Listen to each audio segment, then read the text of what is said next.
Hello everyone, my name is Sheikh Fatima Hussein and today our topic is review ట్యాబ్ని discuss చేద్దాం ఈరోజు మనము review ట్యాబ్లో ఎలా వర్క్ చేయాలి ఎలా యూజ్ చేయాలి రివ్యూ ట్యాబ్ని ఎన్ని గ్రూప్స్ ఉన్నాయి ఒక్కొక్క గ్రూప్ గురించి మనము ఈరోజు తెలుసుకుందాము ఫస్ట్ గ్రూప్ వచ్చేసి ప్రూఫింగ్ గ్రూప్లో స్పెల్లింగ్ అండ్ గ్రామర్ అండి ఫస్ట్ వన్ ఈ స్పెల్లింగ్ అండ్ గ్రామర్ దానికోసం నేను ఫస్ట్ ర్యాండమ్ డేటా తీసుకుంటున్నాను I'm taking some random data here random data తీసుకున్న తర్వాత రివ్యూలోకి వెళ్ళండి అండ్ దెన్ రివ్యూలో వచ్చేసి ఫస్ట్ వన్ ఈ స్పెల్లింగ్ అండ్ గ్రామర్ ఇప్పుడు ఫర్ ఎగ్జాంపుల్ నేను పవర్ఫుల్లో ఆర్ తీసేస్తున్నాను డాక్యుమెంట్లో సి తీసేస్తున్నాను నేను ఇలా వర్డ్స్ మార్చడం వల్ల చూడండి కింద రెడ్ కలర్లో అండర్లైన్ వస్తుంది కనపడుతుందా అండి మీకు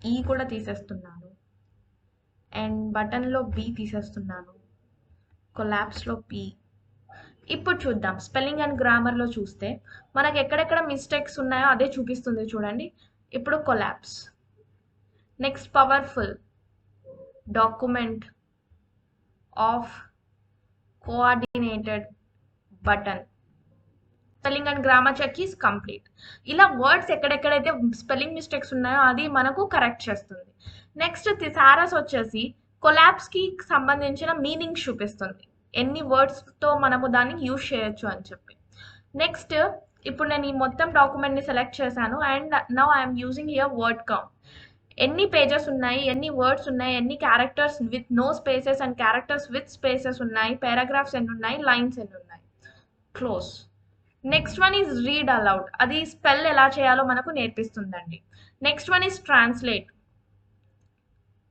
దాన్ని ట్రాన్స్లేట్ చేయొచ్చు చూడండి ట్రాన్స్లేట్ సెక్షన్ ట్రాన్స్లేటర్ మనకి ఎలా యూజ్ అవుతుందో చూద్దాం ట్రాన్స్లేటర్ యూజ్ అవ్వాలి అంటే మన దగ్గర నెట్ పక్కాగా ఉండాలండి సో ఎంటైర్ కాకుండా జస్ట్ నేను ఒక వర్డ్ యూజ్ చేస్తున్నాను ఇక్కడ ఫర్ ఎగ్జాంపుల్ వాంట్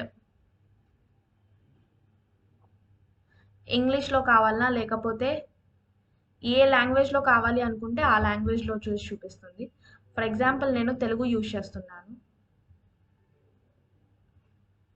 కోరు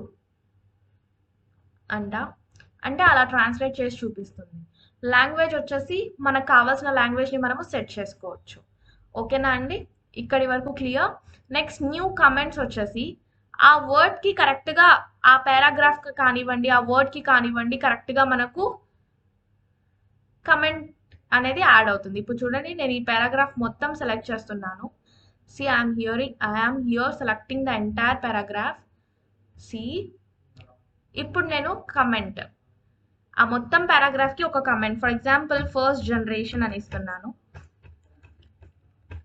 ఫస్ట్ జనరేషన్ అని ఇచ్చాను ఓకేనా అండి అలా ప్రతి పారాగ్రాఫ్కి మీరు ఒక కమెంట్ యాడ్ చేయొచ్చు డిలీట్ చేయాలంటే డిలీట్ చేయొచ్చు నెక్స్ట్కి వెళ్ళాలనుకుంటే నెక్స్ట్ అంటే ఆల్రెడీ కమెంట్స్ని యాడ్ చేసి ఉంటే మీరు నెక్స్ట్కి వెళ్ళొచ్చండి ఇప్పుడు ఫర్ ఎగ్జాంపుల్ నేను అన్ని పారాగ్రాఫ్స్కి కమెంట్స్ యాడ్ చేస్తున్నాను చూడండి next I'm going to new comment ఇక్కడ నేను సెకండ్ జనరేషన్ అని ఇస్తున్నాను and then next paragraph select చేస్తున్నాను నెక్స్ట్ పారాగ్రాఫ్లోకి వెళ్ళి new comment and this is third generation అలా ఎన్ని జనరేషన్స్ కావాలంటే అన్ని కమెంట్స్ మీరు యాడ్ చేసుకోండి నెక్స్ట్ వచ్చేసి డిలీట్ చేయాలంటే డిలీట్ ప్రీవియస్ కమెంట్లోకి వెళ్ళాలంటే నెక్స్ట్ కమెంట్లోకి వెళ్ళాలనుకున్నా show comments or hide comments చూడండి షో అంటే కనపడతాయి మళ్ళీ దాన్నే ప్రెస్ చేస్తే హైడ్ అయిపోతాయి this is about comment section track changes చూడండి ట్రాక్ చేంజెస్ ఫర్ ఎగ్జాంపుల్ మీరు కొత్తగా ఏమన్నా వర్డ్స్ యాడ్ చేస్తే ఇప్పుడు నేను ఇఫ్ యాడ్ చేశాను choose the all elements graphics to change ఇలా కొత్త వర్డ్స్ యాడ్ చేసిన చోట ఇక్కడ ఒక లైన్ లాగా వచ్చేస్తుంది చూడండి అంటే ఈ పారాగ్రాఫ్లో ఫలానా లైన్లో కొత్త వర్డ్స్ యాడ్ చేశారు అని మనము ట్రాక్ చేయొచ్చు అండి ఇక్కడ నెక్స్ట్ అవి యాక్సెప్ట్ చేస్తున్నారా లేదా అంటే కమెంట్స్ని రిజెక్ట్ చేస్తున్నారా రిజెక్ట్ ఆల్ చేంజెస్ అంటే చేంజెస్ అన్నీ మూవ్ అయిపోతాయి యాక్సెప్ట్ అంటే అది మనం చేసిన చేంజెస్ అన్నీ యాక్సెప్ట్ అయ్యి మన దగ్గర ఉండిపోతాయండి అలా ఒకవేళ ఫర్ ఎగ్జాంపుల్ మీరు కమెంట్స్ని కూడా డిలీట్ చేయాలి అనుకుంటున్నారు మీరు డిలీట్ చేసేయచ్చు చూడండి delete అన్ని కమెంట్స్ డిలీట్ అయిపోయాయి ఇక్కడ. దట్ ఈస్ చేంజెస్ అండి. కంపేర్ వచ్చేసి ఫస్ట్ దీన్ని సేవ్ చేసి పెట్టండి. ఫర్ ఎగ్జాంపుల్ నేను దీన్ని డెస్క్టాప్ మీద ప్రాక్టీస్ 1 అని సేవ్ చేస్తున్నాను. Practice 1 save. నెక్స్ట్ ఇంకో న్యూ డాక్యుమెంట్ తీసుకుంటాను. న్యూ డాక్యుమెంట్లో ర్యాండమ్గా కొంచెం డేటా తీసుకున్నాను నేను. తీసుకున్న తర్వాత ఈ హెడ్డింగ్ లాగా పెట్టాను నేను. దీన్ని హెడ్డింగ్ లాగా పెట్టాను. దీన్ని కూడా సేవ్ చేస్తున్నాను. Ctrl+S డెస్క్టాప్ మీద వీడియో కాకుండా ప్రాక్టీస్ 2.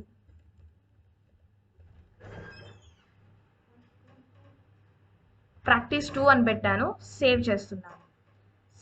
సేవ్ చేసిన తర్వాత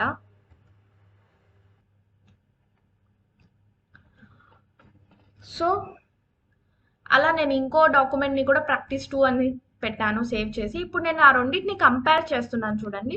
కంపేర్ ఒరిజినల్ డాక్యుమెంట్ ఏది అంటే ప్రాక్టీస్ 1 నాది. రివైజ్డ్ డాక్యుమెంట్ వచ్చేసి ప్రాక్టీస్ 2. ఓకే, చూడండి కంపారిజన్ చేసుకుంటే దాంట్లో ఉన్న డిఫరెన్సెస్ మనకు కనపడతాయి అన్నమాట. సో ఏమన్నా న్యూ వర్డ్స్ యాడ్ చేసినా కూడా, లేకపోతే పాత వర్డ్స్ ఏమన్నా ఉన్నా కూడా చూడండి ఇక్కడ వీడియో దగ్గర న్యూ వర్డ్, వీడియో అని లేదు ఇక్కడ, వీడియో దగ్గర న్యూ వర్డ్ వచ్చింది. నెక్స్ట్ ఇక్కడ కూడా ఒక వర్డ్ నేను యాడ్ చేశాను. సో కంపేర్డ్ డాక్యుమెంట్లో 2 మన ఇలా కంపేర్ కూడా చేసుకోవచ్చు మీరు. ఇంకా వచ్చేసి కంబైన్ చేయొచ్చు, రెండింటిని కలిపి ఒక డాక్యుమెంట్ లాగా. ఆ 2 డాక్యుమెంట్స్ ఏవి అంటే for example practice 1 and another one is practice 2.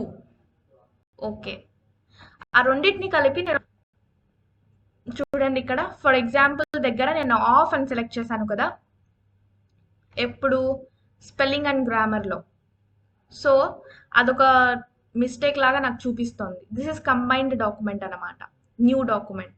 ఆ రెండింటిని యూజ్ చేసి నేను ఒక కంబైన్డ్ డాక్యుమెంట్ని సెలెక్ట్ చేశాను. దీన్ని క్లోజ్ చేసేస్తున్నాను నేను ఇప్పుడు. ఈ రివిజన్స్ని కూడా సెలెక్ట్ క్లోజ్ చేసేస్తున్నాను. And the last one is restrict editing. అంటే మీరు మీ డాక్యుమెంట్కి ఒక లాక్ అనేది పెట్టుకోవచ్చు అండి. ఫర్ ఎగ్జాంపుల్ ఫార్మాటింగ్ రెస్ట్రిక్షన్స్లో limit formatting to a selection of styles limit పెట్టేస్తున్నాను. Allow only this type of editing, అంటే చేంజెస్ ఎవరు చేయలేరు, జస్ట్ రీడ్ ఓన్లీ చేస్తారు. ఎవరెవరు అంటే ఎవ్రీవన్. ఓకేనా, సి ఆల్సో, లేకపోతే ఈ ఎవ్రీవన్ తీసేద్దాము.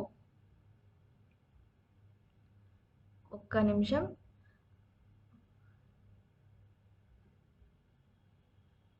ఇక్కడ ఎవ్రీవన్లో వచ్చేసి రిమూవ్ ఆల్ ఎడిటింగ్ పర్మిషన్స్, లేకపోతే ఎవ్రీవనే పెడతాంలేండి. ఇప్పుడు స్టార్ట్ ఏదో ఒక పాస్వర్డ్ పెట్టండి. ఫర్ ఎగ్జాంపుల్ నేను 1 2 3 4 పెడుతున్నాను. దాన్ని రీఎంటర్ మళ్ళీ చేయాలి 1 2 3 4. ఓకే, లాక్ అయిపోతుంది ఇప్పుడు మన డాక్యుమెంట్. చూడండి నేను కర్సర్ ఇక్కడ పెట్టాను. నేను ఇప్పుడు ఒక వర్డ్ టైప్ చేస్తున్నాను, బట్ టైప్ అవ్వడం లేదు, ఎందుకు మనం లాక్ వేసాం కాబట్టి. So that is the use of lock. Stop protection అని మళ్ళీ మనం ప్రెస్ చేస్తే స్టాప్ అయిపోతుంది. ఫర్ ఎగ్జాంపుల్ 1 2 3 4 ఇచ్చి ఓకే, ప్రొటెక్షన్ మనకు స్టాప్ అయిపోతుంది. So this is the review. If you have any doubts, please comment in the comment section and don't forget to like, share and subscribe to Sheikh Fatima Hussain. Thank you.